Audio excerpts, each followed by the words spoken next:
There in black and white, a simple yes-no choice on Greece's future, and, you could argue, the Eurozone's. This is a draft ballot paper for next Sunday's referendum on whether to accept a debt deal with creditors. A vote some think might not happen, though this does appear a strong signal from Athens that it will. If that's a worrying glimpse of the future, could this be too? With Europe at one point registering some of the biggest share losses in 4 years, screens at the Athens exchange stayed blank. Like its banks, the Greek market shut for business. Although eventually cash machines reopened, albeit limited to €60 per person. Nick Parsons of National Australia Bank.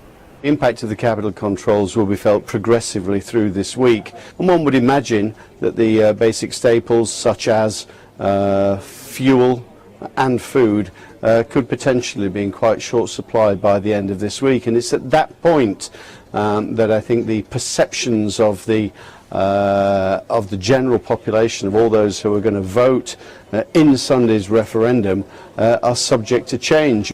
Market perceptions may have changed by then too. Despite the slide in shares, traders now still talking of worry, not panic.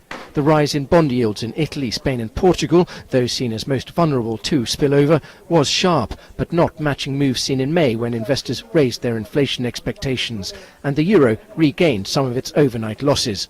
Spanish Prime Minister Mariano Rajoy. Spaniards can rest easy because with their effort, dedication, work and understanding, they have supported the reforms that have allowed us to be at ease at this time. And Greece can still do a deal if it wants, says Germany's Angela Merkel. We made clear today that if the Greek government seeks more talks after the referendum, we will of course not say no to such negotiations. One London bookmaker is offering a 2 in 3 chance that Greece will settle with its creditors, and as a traditional barometer of trouble ahead, gold markets appear to agree, riding close to a 1-week high in early trading, but then giving up some of those gains.